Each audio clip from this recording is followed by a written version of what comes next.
just turn it off. It's a small room. We can hear the phones, and it'll just make the conversation that much easier. It is a great, great pleasure and a genuine honor to welcome Phyllis Lambert this evening to the AA. 2 or 3 years ago, we began a series here that has as a working title, Great Clients. Now, in fact, what it's really looking at is the larger culture of architecture beyond the perspectives of the architects and designers involved. I think there is no individual in the world today in contemporary architectural culture whose work and lifelong commitment to what we think of as architecture today is quite as diverse and accomplished as that of Phyllis Lambert. She absolutely and utterly defies easy categorization as client, architect, designer, promoter, believer, philanthropist, supporter of architectural innovation and creativity. There's simply no one who does that. Now we are going to, the context for this presentation tonight is really that series and our interest in how architects' understanding of architecture relates to and sometimes comes up against great individuals whose work extends beyond the simple category of the designer or the maker of a building. We will be showing tonight a film that Phyllis and Teri Wehn-Damisch from Paris have collaborated on that tells the story, the life story of Phyllis's work with architecture. We will be showing that in a few minutes after a brief introduction to the piece itself by Teri, who is here with us this evening from Paris. Phyllis's lifelong work as a planner, which was the title she was given in a project in 1954 called the Seagram Building, as a developer, which she was for the restoration of the Biltmore Hotel in Los Angeles, as a consultant, which she was to Mies for his Toronto Dominion Centre, and as a designer, which she was for the Saidye Bronfman Centre in Montreal, and of course as a founder of the Canadian Architecture Centre. No, Canadian Centre for Architecture. Canadian Centre for Architecture in Montreal has profoundly shaped not just how we think about buildings, but really architecture culture itself in our time. We will be looking at the film tonight, which is a 2007 documentary made on the life of Phyllis titled Citizen Lambert, which Teri will speak of in a moment. Citizen Lambert, Joan of Architecture. Joan of Architecture. I was afraid to pronounce the Jean, to get it right. Well, in French it works too. Jeanne d'Architecture. Yeah. It works in both languages, since it's a bilingual film almost. Following the film, Teri and I will join Phyllis for a discussion of the many, many episodes, topics, and interests within her career, and open it up to the floor, I think, for a full discussion about what it means to think about where architectural culture is today. I think before the film, let me introduce Teri Wehn-Damischs, who has been in Paris since 1975, where she's produced a series of television programs and films, Zigzag Domino, Ping Pong, and others for French television. She wrote and directed the documentary On Snow's Wavelength, Zoom Out, in 2001. And with Madeline Briesendorf, co-authored a film called Flagrant Délit, which we had the pleasure of including in an exhibition here last year at the AA. Please join me in welcoming both Phyllis and Teri Wehn-Damischs.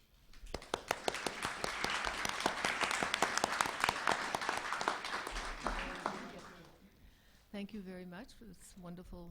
I've suddenly heard my name pronounced in French. Teri became Teri. I like that. Teri. Teri chérie, you should have said. Teri chérie. Teri chérie. Oui. Bon, we haven't gotten to that point yet. But in any case, thank you for coming, and I hope you'll enjoy the film. It's a film that started out as a simple home movie adventure between Phyllis and myself, whom I actually didn't know, but got to know through the idea that I would be filming her as she was living her life in Montreal, which, believe me, is a very, very active life. But in any case, it was conceived around an abécédaire, part of which you will see in the film. That is, I really conceived it as an alphabet, instead of straight interview film. But when Phyllis saw a part of that, she said, Phil, it's wonderful, but there's so much more to my life than just this abécédaire that you're doing.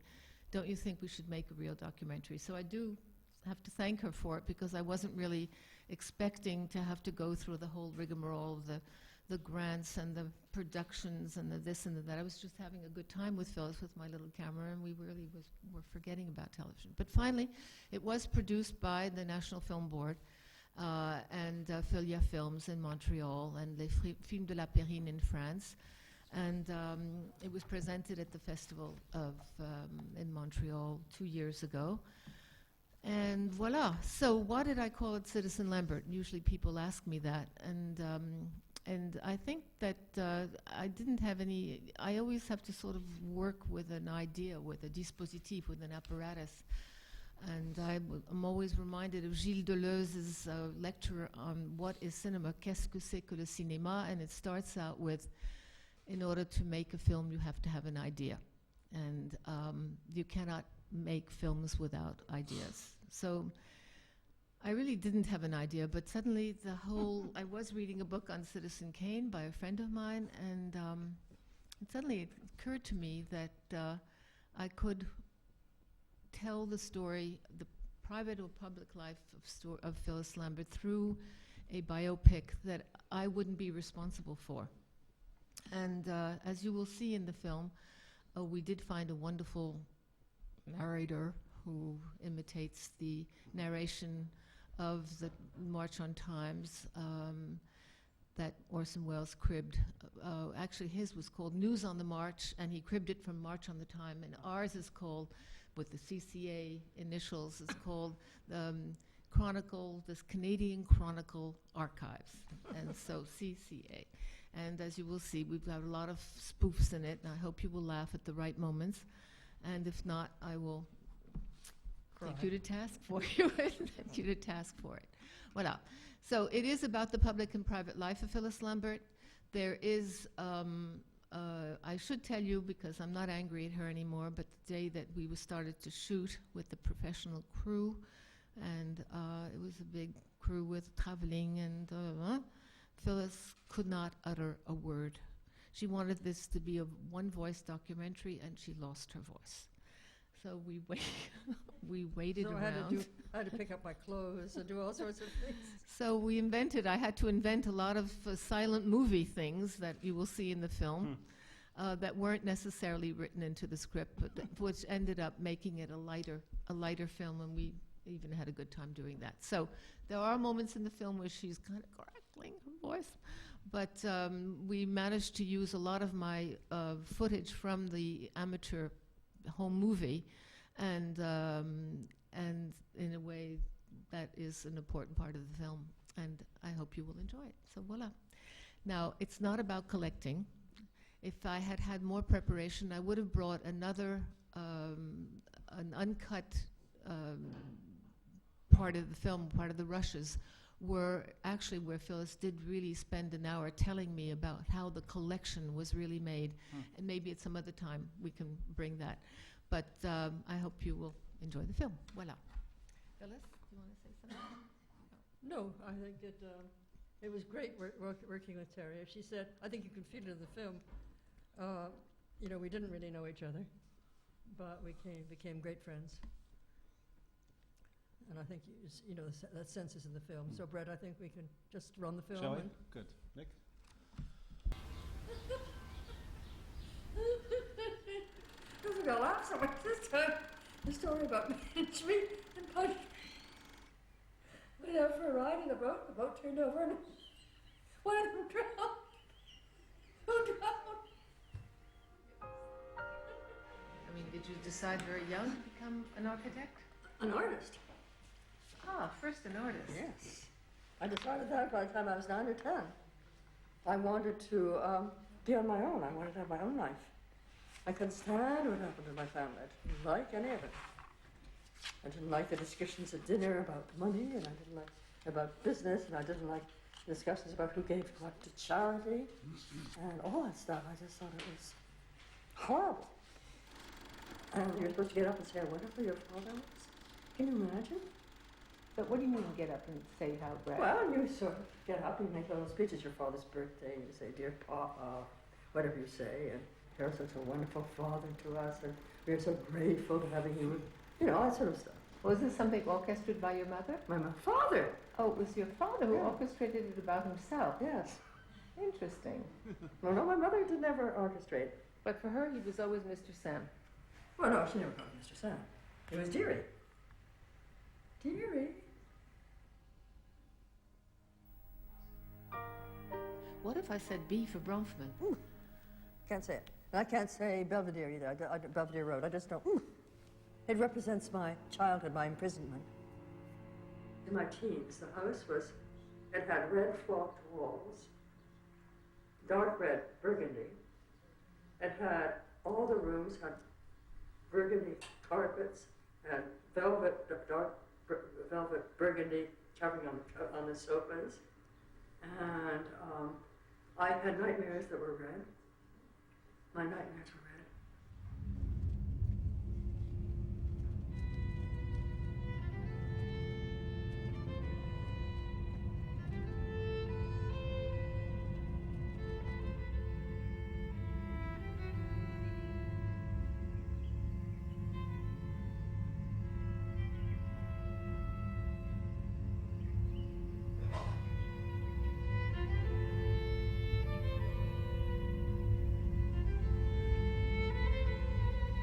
Mon père a dit qu'il allait à l'école dans les pantalons troués. Il voulait faire ce que ses fils font à l'école dans les pantalons troués. C'est the American success story. You know, you have to make a success. Alors c'est ça qui représente le succès.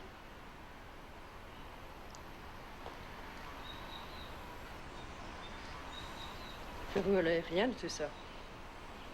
Rien de ce privilège, rien de cette pompe et cérémonie, et cette vie contraignée, cette vie... The central circle here, where the cars turned around, and the snow from clearing the path of the driveway was piled up there. And so I used to carve little caves into it for myself, where I would sit in there and dream my dreams of being an artist.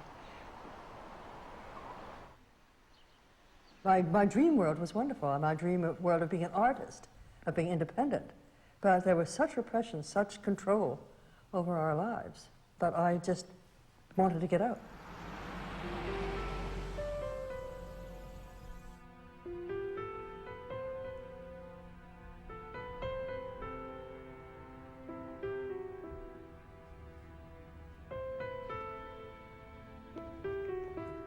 P, such an important letter in my life. Starts off with Phyllis, then there's photography, there's passion.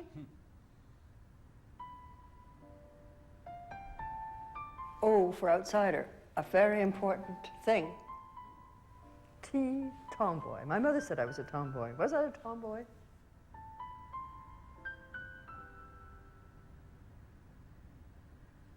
V for vision.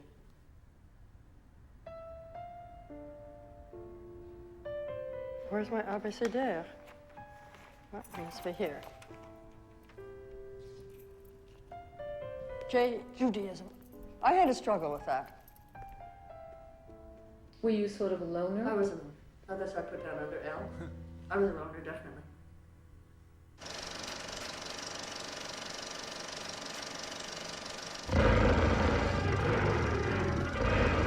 Canadian Chronicle Archives.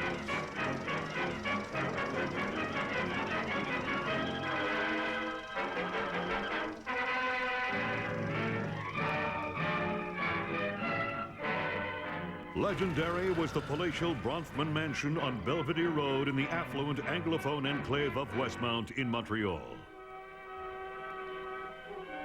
Legendary has become the saga of Samuel Bronfman, Canadian founder of the Seagram Empire. A whiskey baron known for his iron will and volatile temper. Here within the plush confines of Chateau Belvedere, as it was called, Phyllis Barbara, the second child, was born in 1927 to Sam and Sadie Bronfman. An introspective girl overshadowed by her glamorous elder sister, she is left free from expectations. Committed to sculpture by the age of 9, she becomes a self-declared outsider. As one of only 2 Jewish girls who attend the select private study school in Westmount, she is very much an outsider. Later at Vassar College for Women in New York State, she learns of the connections between art and architecture and never forgets those lessons.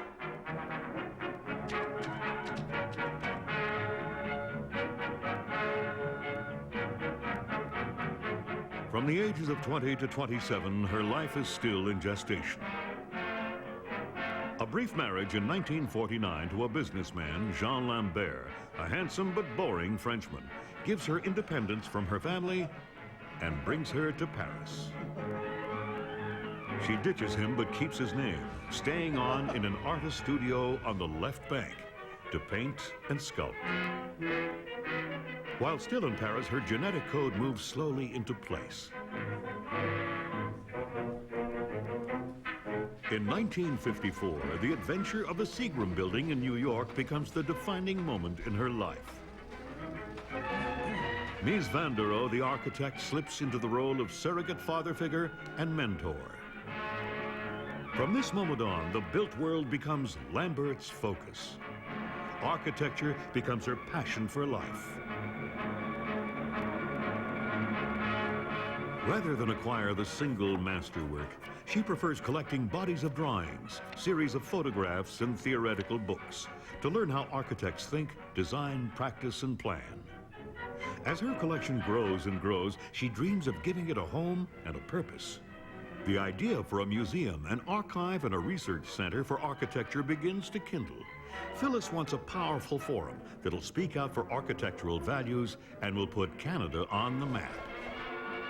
She invites Montreal architect Peter Rose to design a modern yet classical gray stone structure that would wrap its wings around the historic Shaughnessy house that she had rescued from demolition.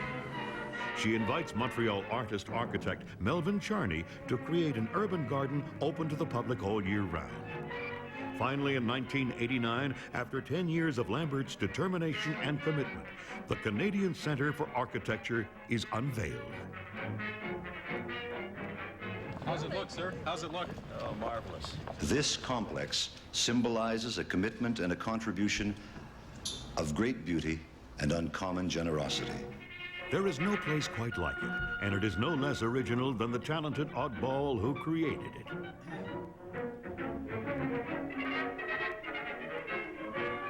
Lambert plans, designs, rejuvenates, battles, rescues, renews, restores, builds. She wears buildings the way other people wear clothes.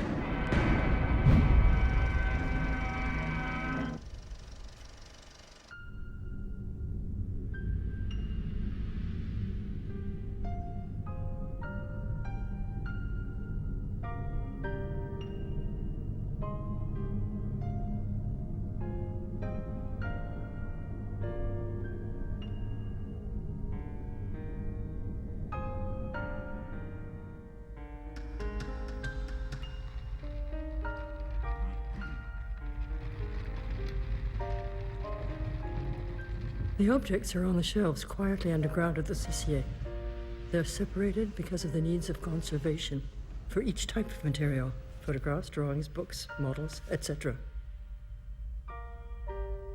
And they talk to each other, but nobody can hear them talking until they come together to be studied by curators and researchers, asking them how they interrelate, learning about new connections, new ideas, leading to new interpretation and new paths of research.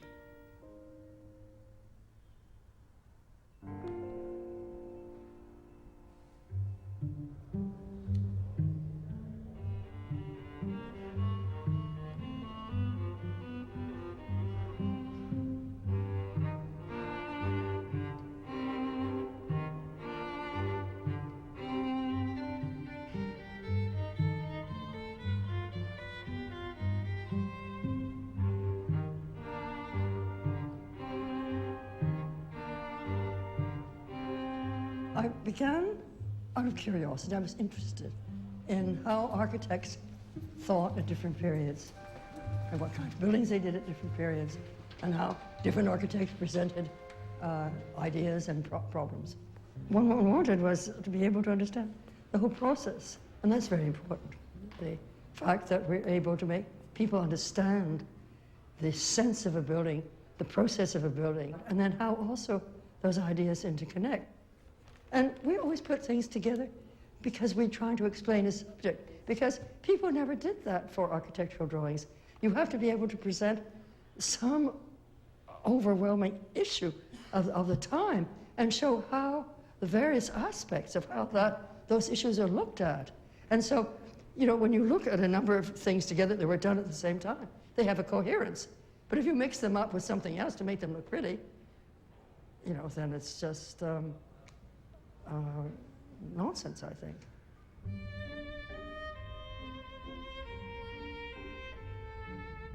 For example, the CCA has almost complete holdings of the books made during the Renaissance, as well as extraordinary drawings and albums, and later photographs, and even toy temples.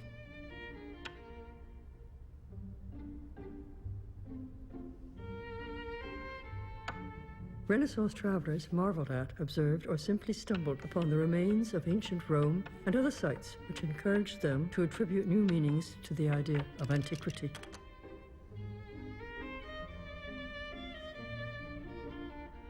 Architects were especially interested in measurement as a way of apprehending or capturing antiquity, so they went about measuring arches, facades, or fragments of antique buildings with a sketchbook in one hand and a measuring device in another. Then, as the enthusiasm for antiquity spread throughout Europe, spread faster than people could travel to the ancient sites, many of those involved in the book and model trade produced engravings and etchings of ideal antique buildings without ever having been to see them. This resulted in creative visions of antiquity that were distorted or wonderfully exaggerated.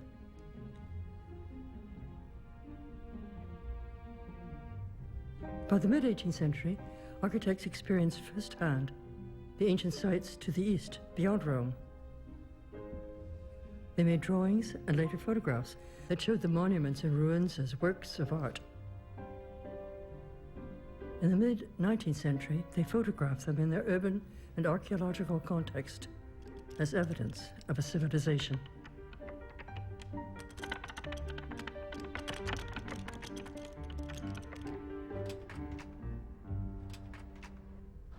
I started to take photographs, I guess very early, in the 1954, when a friend of mine, Borsic, said, oh, you know, get off your duff and do something about it. I started taking photographs. It was a way of thinking. I'm just framing, you know, I frame. But that was my very first passion, and it was a passion. I just adored it.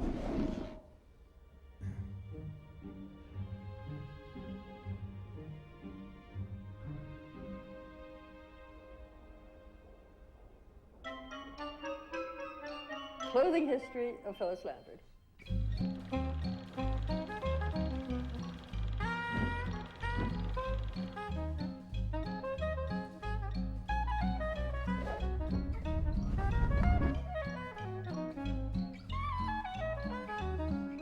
Well, I was about 9. My sister and I and my mother, we all had these black taffeta dresses with lace collars, and my brothers had Eton suits. You know, my mother always had us well-dressed, and wearing Chanel clothes or Dior clothes when they first came out was a sort of a normal thing to do. But I guess I went from the Chanel to overalls, and I loved them. They were so comfortable. And then from there, I went to blue jeans because, I don't know, going to New York was a little hard to go in a pair of overalls, and so I finally adopted my black outfits that I wear now. But I've always had some wonderful thing, some wonderful extravagant dress.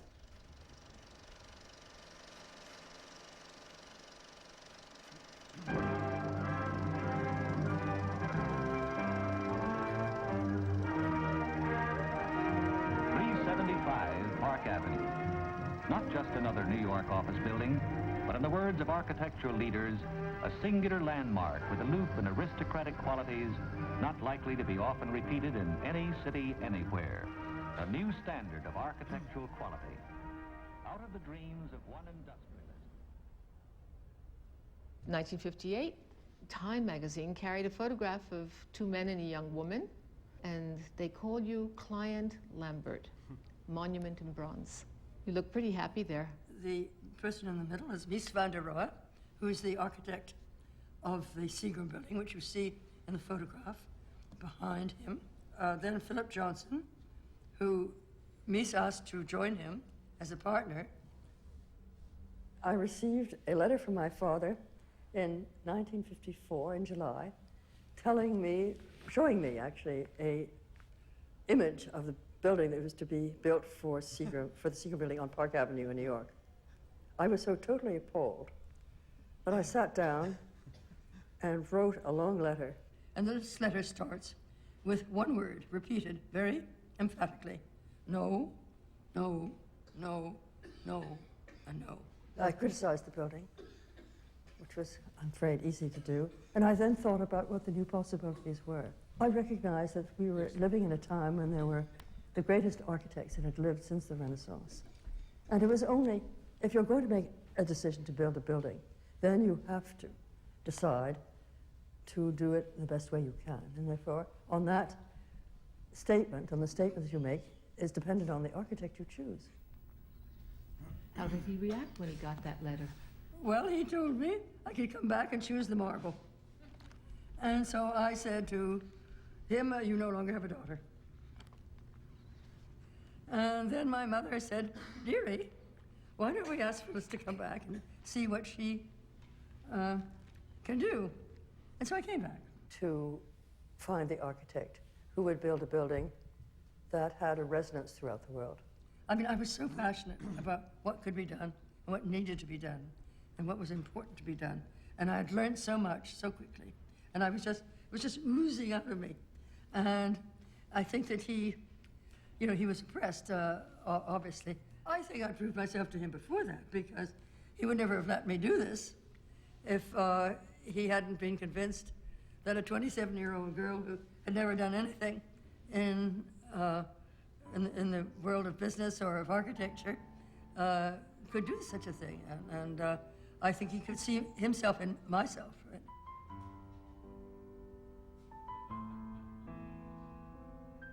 When we constructed a list, the best list maker was Eero Saarinen, who was also considered as one of the architects who could have, might have been. And he made this wonderful list. He made this wonderful list of those who should and couldn't, those who could and shouldn't, and those who could and should. Those who could or should were just, of course, Mies and Le Corbusier and maybe Frank Lloyd Wright. And so I went to see Mies in Chicago. We had lunch near his office first. He was, there was kind of such an aura about this man. He sort of emanated an aura around him, just very, very simple and straightforward.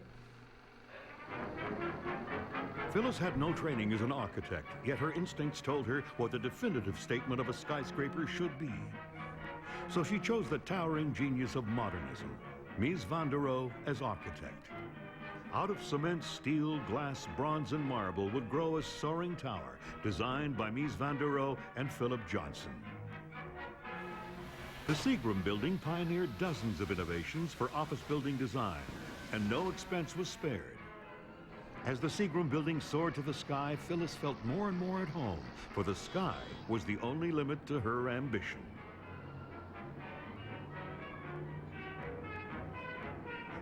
Well, during this whole process, Mies used to come often to my apartment, and so I would draw, occasionally friends and who were there every so often. This is one sketch of Mies, and here's another which I like better.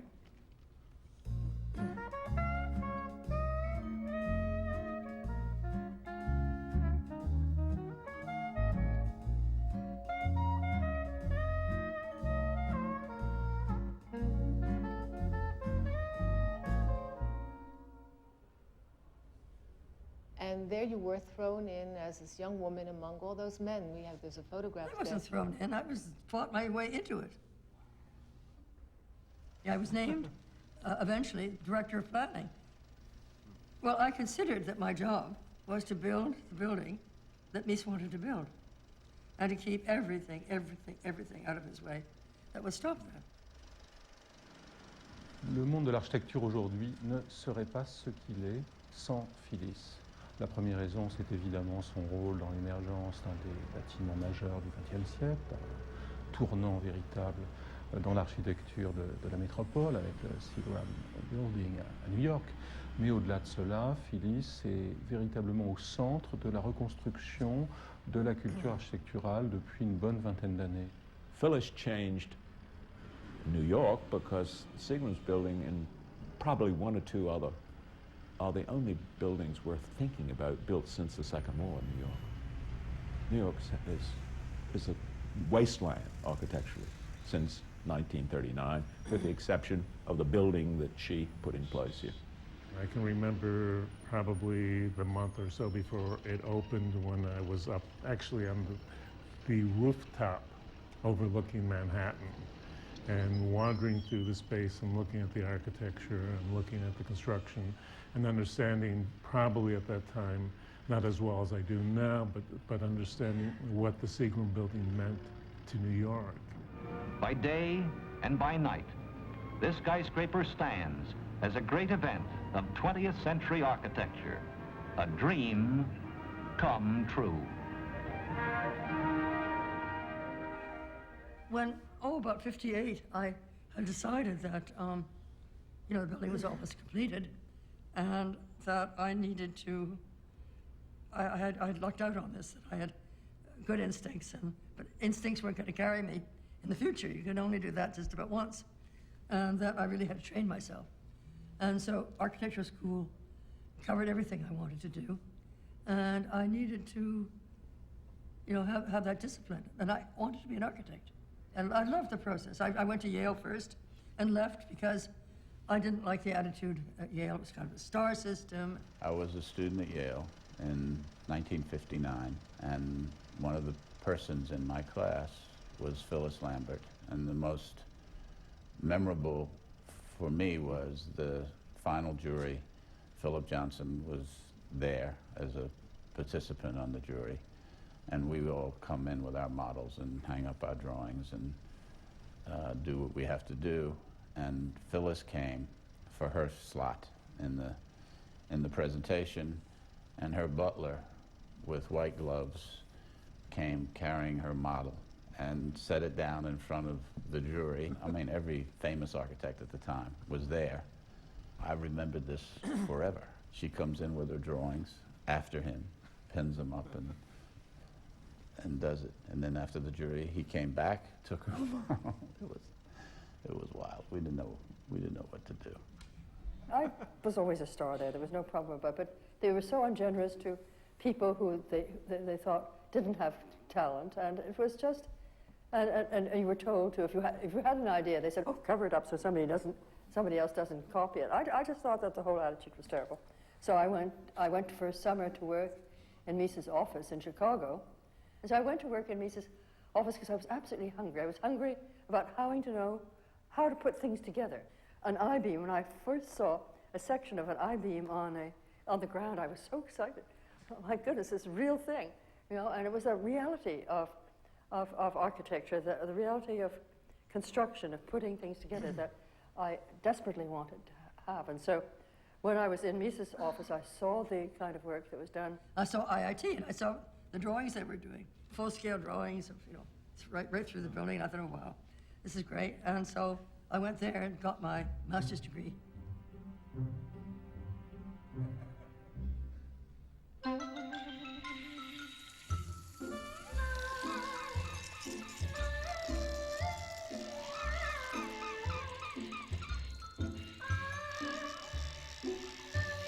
Je te vois. 1, 2, 3, 4, 5, 6, 7. Regardez vous-même.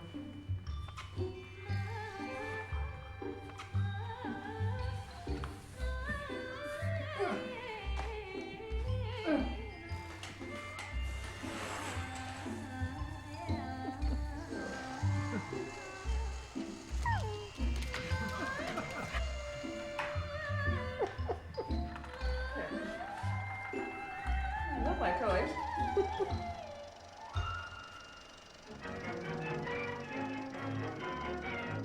From 1963 to 1969, Phyllis shuttles back and forth from Chicago to Montreal to oversee the construction of her first building, the Saidye Bronfman Centre for the Arts, a gift the family wished to present to their mother, Sadie, for her 70th birthday. I worked with a marvelous engineer, Fosler Kahn, who thought that I ought to do a pre-stressed granite building. But I didn't want to do that. I wanted to do a steel building like Mies. I wanted to learn how to do it. I just thought these buildings were wonderful. And I wanted to learn how to do it myself.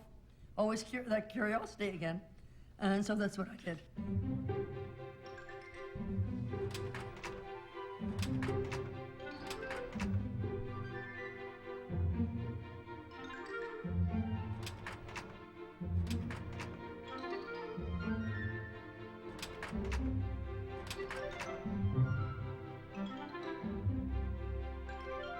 So it's a very Miesian building in very ways, and it was a very beautiful building. Unfortunately, it's now been changed in many ways. That's one of the terrible things about architecture, that people do not see buildings as an art, and that they change them radically, and they don't learn to work with what is there. They say, oh, I don't like what's there, I'll change it.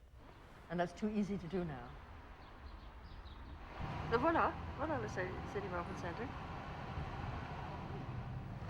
Tu as l'air d'avoir peur d'entrer dedans. Sure. Pourquoi? Because it's a mess. Because it's a mess. Regardez les rideaux. Ça doit être ouvert.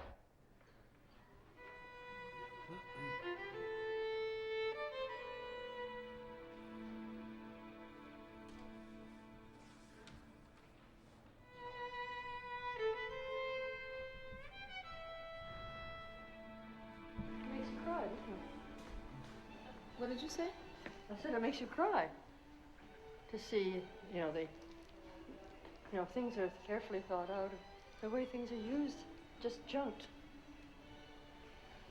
Here you get some sense of the space of the building when you look this way. Oh, the men's rooms seem to be normal.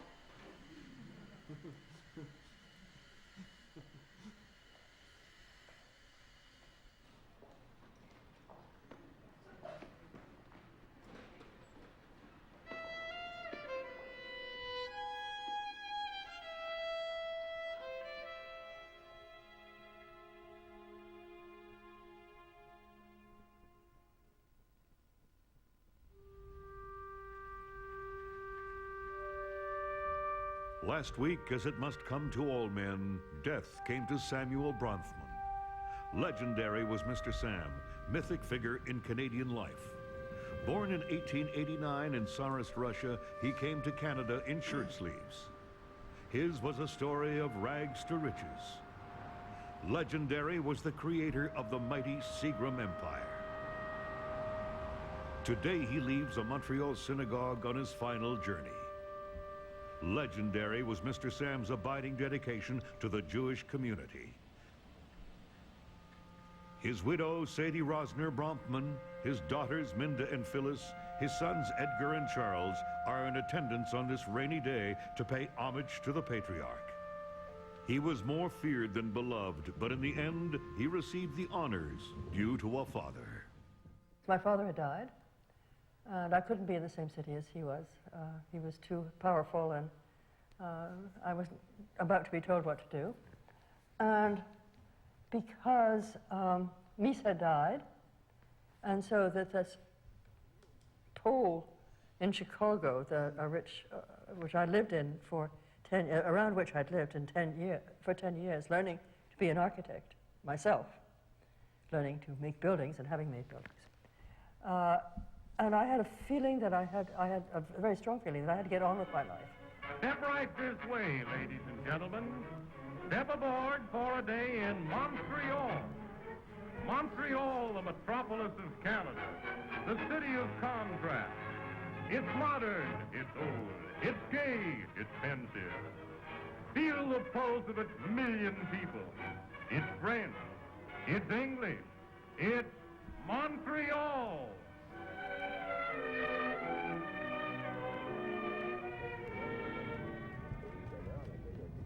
And I came back on my own terms. I was an architect. I looked at it that way.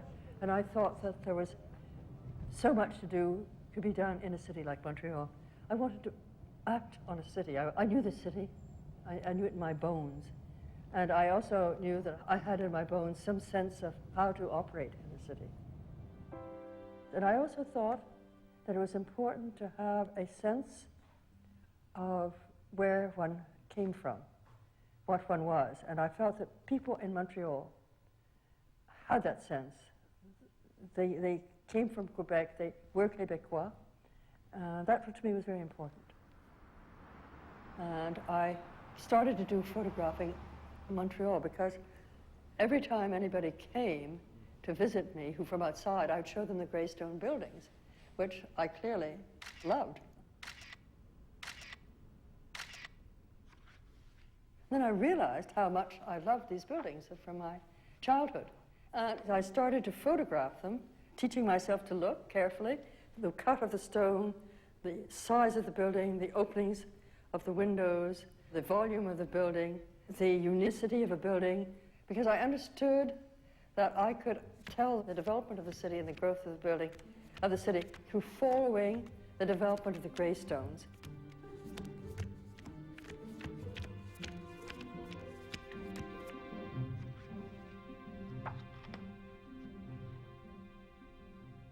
And in doing this was when I discovered, of course, that people were threatening this environment, threatening to tear down the gray stone buildings. And I thought that it was impossible for Montreal to go the way of so many of the cities in the United States where the downtown had been decimated by the demolition of the older buildings and even some of the great Sullivan buildings in Chicago. And this was impossible, so I started to fight for this.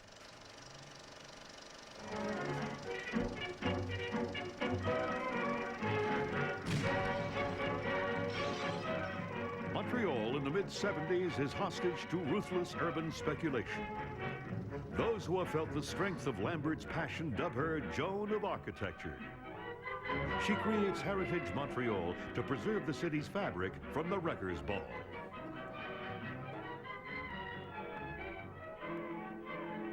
The Lunn House, the Robert McKay House, the McCord House, the McDougall House, the Piedmont House, the Donald Smith House, the Harrison Stevens House, and the Van Horn House, one of the last to go, ignites the fire of the people's protest. I became deeply involved in preservation of cities because of the social aspect of it and the historical. I mean, you can't, without a past, you know, we will become savages. Crusader Lambert joins pressure groups and protesters to help save a way of life. Despite howls of protest, hundreds of houses in the Milton Park neighborhood of Montreal crumbled to be replaced by graceless high-rises. Through her political sway, clout, power, she pledges to help rescue, renovate, and transform the housing into co-ops for the people. Without this woman, this project would not have taken place. I mean, you're not only rich, you're rich. You're richer than rich. But that's meaningless. That's meaningless, you know? I mean, what is the reality? The reality is what you do every day. Once my father said to me, he said, "You think you're so smart." He said, "You know, I can cut you off without a cent." So I said, "Okay." And from that day on, I considered that I had no money. I was against the idea of inherited wealth. I don't think inherited wealth has ever really made a strong people. Money gives power, there's no question about it. But I was never interested in all of that. I was interested in what I was doing. I was interested in painting, I was interested in sculpture, I was interested in looking around me. I had entrepreneur, and the reason is because between the 70s and the 80s, I did tons and tons of things, and my feeling was that I was going to push myself. I didn't push myself, but I wanted to see how much I could really do at the same time. And so I had my groupe de recherche sur les bâtiments pionniers de Montréal. I had Heritage Montreal, which I created. I had the CCA, which began in '79. I had Milton Park. Oh, I forgot about that. Milton Park, which is part of Heritage Montreal, but it also wasn't. Exigence, oui. Je suis formidablement exigeante. Il n'y a pas question. Il n'y a aucune raison de faire quelque chose à moitié.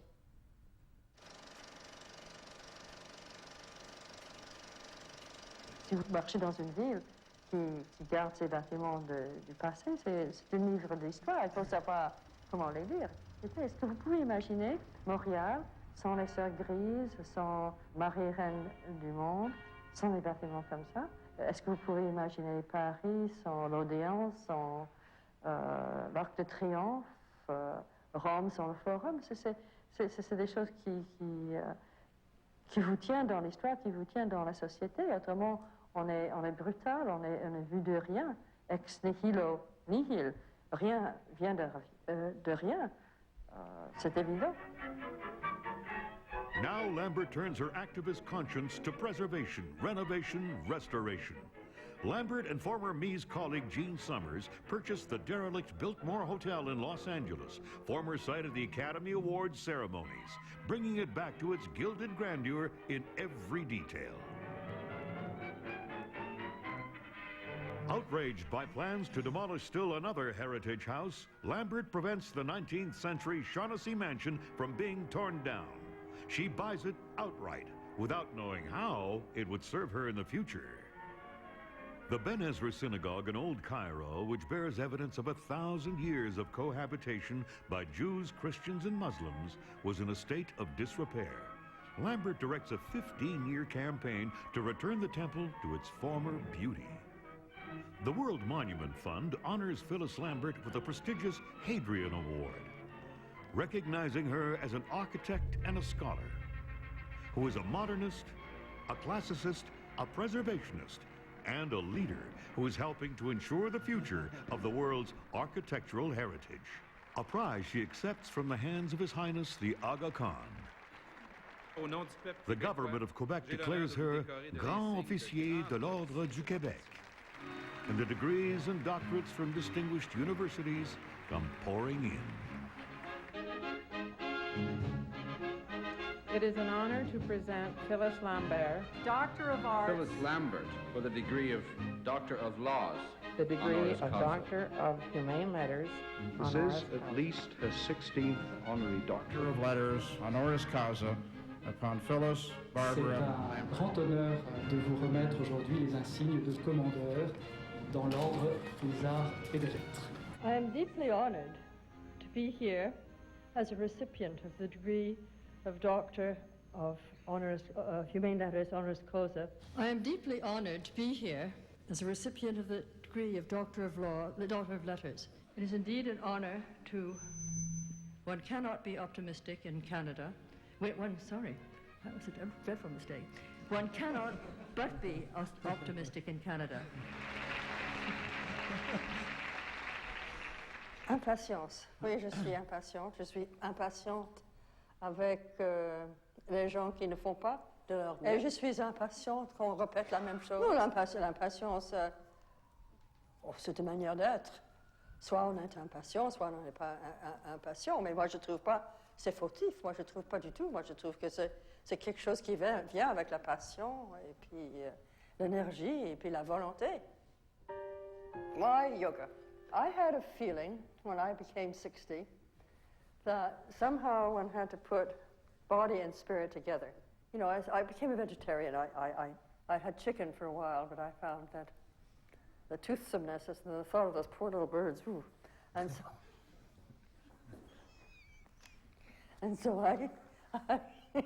it gave me a kind of a way of approaching situations. I still get angry, and I still blow up very easily, and I'm still impatient. And yet I know that you can take a deep breath. I remember the day that Phyllis came. We had a model, we had drawings laid out, and quite anxious. She had just gotten off of a flight from Montreal.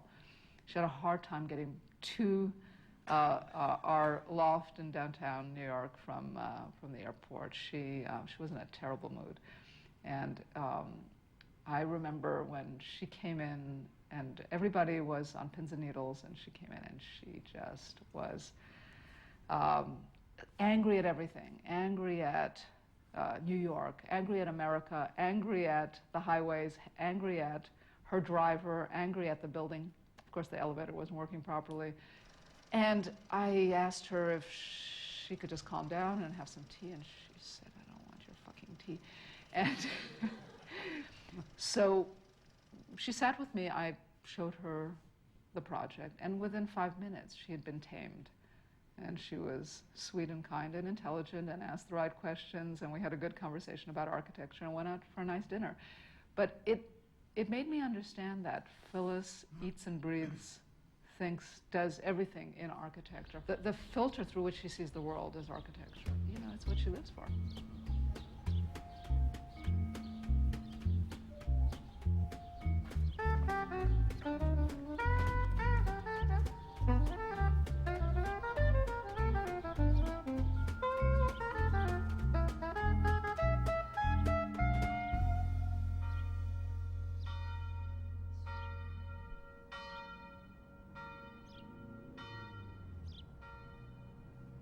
Well, this wonderful house I live in Montreal, it's a 1860s building, 1864 I believe it was built. And it's got, it's a large building, I think about 7,000 square feet, or 7,500 I once calculated. It's like a loft. And that's the only way I can live. I can't stand the stuffiness of bourgeois interiors. But the house is wonderful. The house has, there's high ceilings. There's this wonderful stairway that just goes whoosh up 20 feet. The light comes in from the north, or the east and the west. It's sort of halfway north and south. And so that there's always light at both ends of the house. You're always pulled outside. You always have the light from both sides. I'm an outsider. And so I don't want to have a house that represents anything. I want to be where I can camp, where I can do what I want to do. There's hardly any furniture in it. I've never liked my idea about a chair. It's something you can move with one finger, not a big, heavy piece. And I hate carpets on the floor, filthy, dirty, smelly, full of microbes. And why have wonderful wooden floors? They're marvelous. So I've lived here longer than I've ever lived anywhere in my life.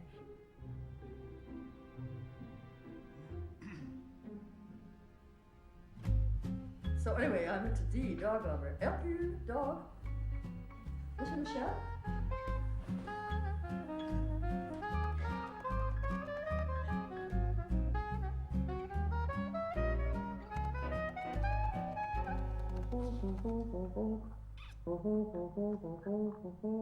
Do you sing very often? I sing to Hercule. I sing love songs. You sing love songs to whom? Hercule. Oh, to Hercule. Anybody else? No. That's to Hercule. It's wonderful with a dog. You can tell them how you love them and how wonderful they are and everything else, and they don't take advantage of it.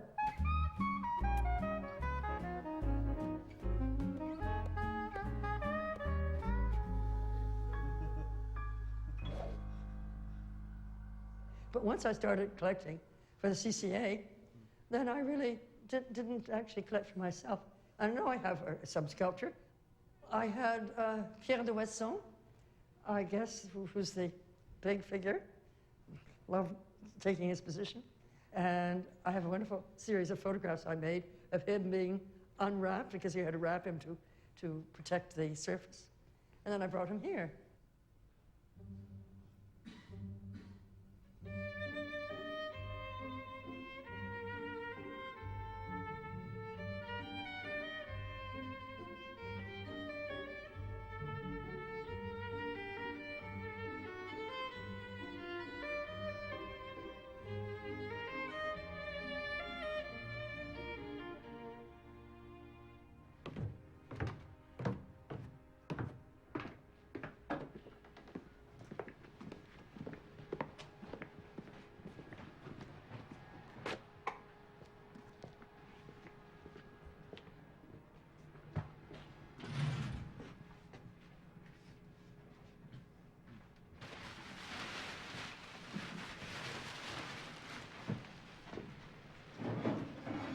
I think that the basic issue in life is to be an artist.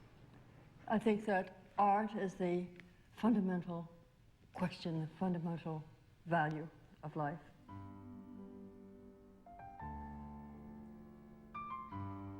I was a self-imposed outsider and immersed in art. I was a sculptor by the age of 9.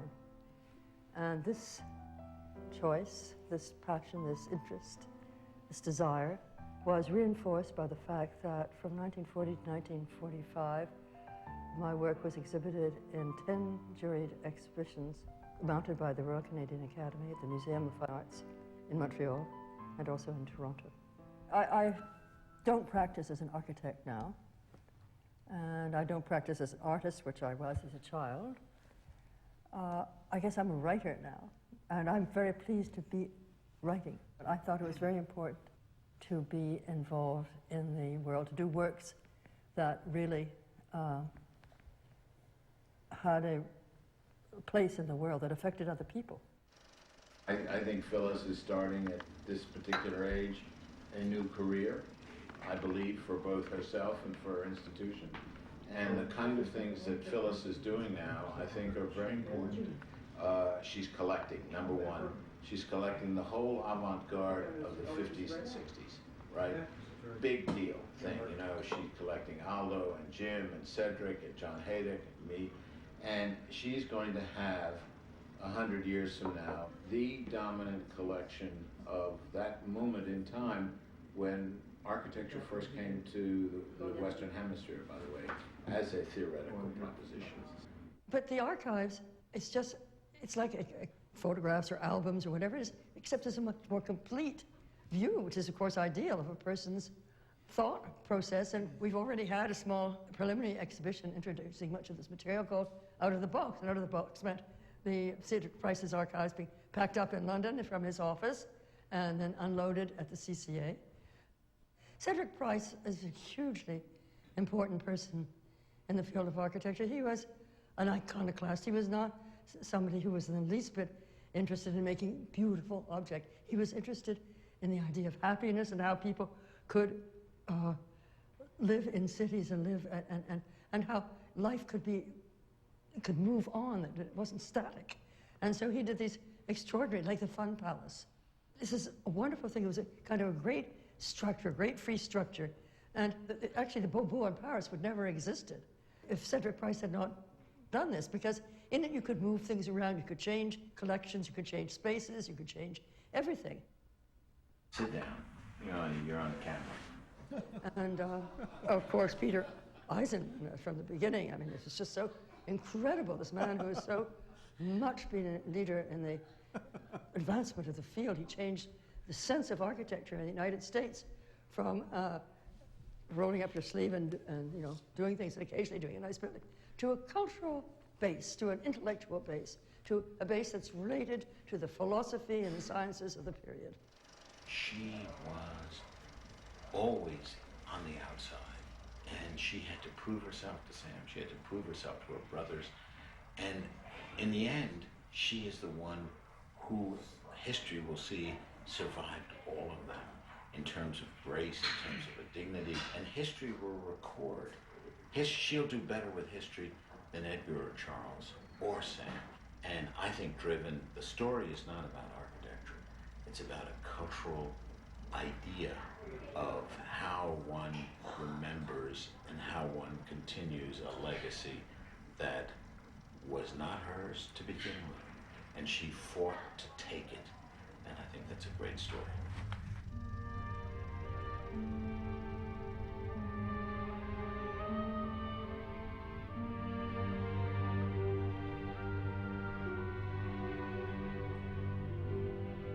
It was in your 30th year. The Seagram Building was complete. It was a much acclaimed feat. You had hired Mies van der Rohe, and Philip Johnson was aglow. Working there was going to be fun. Yes, a battle you had won. When you were 31.